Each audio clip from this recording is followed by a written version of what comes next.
இன்னைக்கு நம்ம வீட்டில் என்னென்ன சமையல் பண்ணியிருக்கேன் அப்படின்றத உங்கள் கூட ஷேர் பண்ணிக்கிறேன்.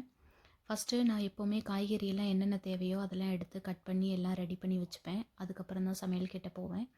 இன்றைக்கி நான் வந்துட்டு மஷ்ரூம் ரைஸு ப்ளஸ் கேரட் பச்சடி, மீன் குழம்பு இது 3 தான் பண்ண போகிறேன்.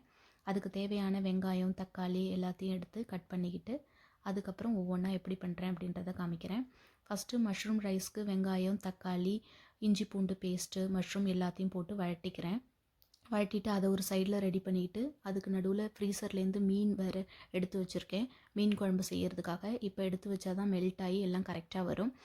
இப்போ மஷ்ரூம் ரைஸ்க்கு நான் 2 கப் ரைஸ் தான் எடுத்திருக்கேன். அதுக்கு 3.5 கப்பு தண்ணி வந்து ஊற்றிருக்கேன். இது வந்து பஸ்மதின்றதால அதையும் எடுத்து அதை ஒரு சைடில் ரெடி பண்ணிவிட்டு அதை நல்லா குக்கர் போட்டு மூடி வச்சுட்டு அதுக்கப்புறம் நான் வந்து கேரட் பச்சடிக்கு தேவையான இதை வந்து ஒரு சைட் பை சைட் ரெடி பண்ணிகிட்டு இருந்தேன்.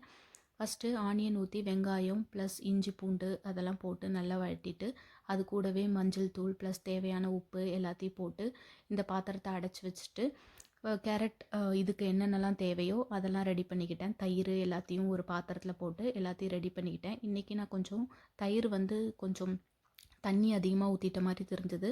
அதனால் அகெயின் வந்துட்டு நான் கொஞ்சம் ஒரு 2 ஸ்பூன் வந்து கெட்டி தயிர் ஆட் பண்ணிவிட்டு அது கூட வந்து மிக்ஸ் பண்ணி விட்டுக்கிட்டேன். இதுதான் வந்து இன்றைக்கி நான் பண்ணது. அதுக்கப்புறம் நான் ஒரு சைடில் வந்துட்டு ஸ்பூன் கெட்டி தயிர் ஆட் பண்ணதுக்கப்புறம் வந்துட்டு கேரட் பச்சடி நல்லாவே வந்துடுச்சு. அதுக்கப்புறம் அதோட இதை வந்துட்டு வேலை முடிஞ்சிருச்சு. அதுக்கப்புறம் இதே பாத்திரத்தில் நான் நல்லா இதெல்லாம் வாஷ் பண்ணிவிட்டு இந்த கேரட்டோட இதெல்லாம் வாஷ் பண்ணிவிட்டு அதே பாத்திரத்தில் நான் வந்து மீன் குழம்பும் செஞ்சுக்கலாம் அப்படின்னு சொல்லிட்டு பிளான் பண்ணியிருந்தேன். அதை நான் சொன்ன மாதிரியே தயிரெல்லாம் போட்டு எல்லாமே வந்துட்டு கரெக்டாக வந்து கேரட் பச்சடிக்கு தேவையானதெல்லாம் ரெடி பண்ணிவிட்டு அதுக்கப்புறம் மீன் குழம்புக்கு தேவையானதையும் ஒரு சைடில் வந்து பார்த்துக்கிட்டு இருந்தேன்.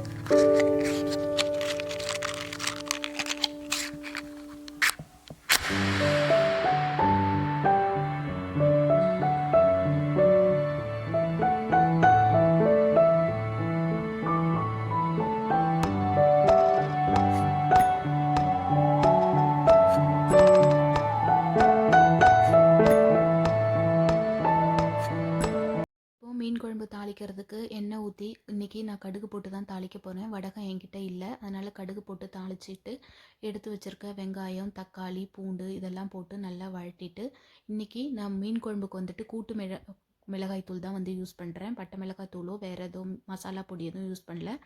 எங்கள் அம்மா எப்போவுமே யூஸ் பண்ணுற கூட்டு மிளகாய் தூள் தான் யூஸ் பண்ணிவிட்டு புளியை நல்லா ஊற வச்சுட்டு புளி கரைசலையும் அது கூட வந்து சேர்த்துக்கிட்டு நல்லா கொதிக்கட்டும் அப்படின்னு சொல்லிட்டு ஒரு 15 மினிட்ஸ் விட்டுட்டேன். அதுக்கப்புறம் எடுத்து வச்சுருக்க மீன் எடுத்து இது கூட எடுத்து நல்லா பச்சை வாசனை மிளகாத்தூளோட பச்சை வாசனைலாம் போன பிறகு இது கூட சேர்த்து நல்லா மிக்ஸ் பண்ணிவிட்டு குழம்பு மறுபடியும் ஒரு 10 நிமிஷம் அளவுக்கு நல்லா கொதிச்சதுக்கப்புறம் நல்லா கெட்டியான மாதிரி இருந்தது குழம்போட கன்சிஸ்டன்சி.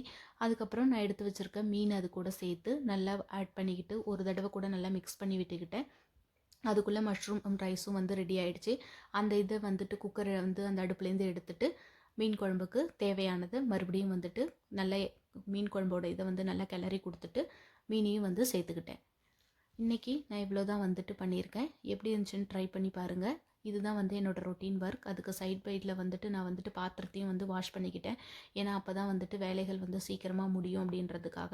அப்புறம் என்னோடய உப்பு இதெல்லாம் வந்து எம்டி ஆகிடுச்சு. அதெல்லாம் வந்துட்டு ரீஃபில் பண்ணிக்கிட்டு இந்த கவுண்டர் டாப்பையும் க்ளீன் பண்ணிக்கிட்டு இந்த சைட் பை சைட் இருக்க வேலையும் பார்த்துக்கிட்டேன். அதனால் வேலைகள் வந்து ஈஸியாக முடிஞ்சிடும்.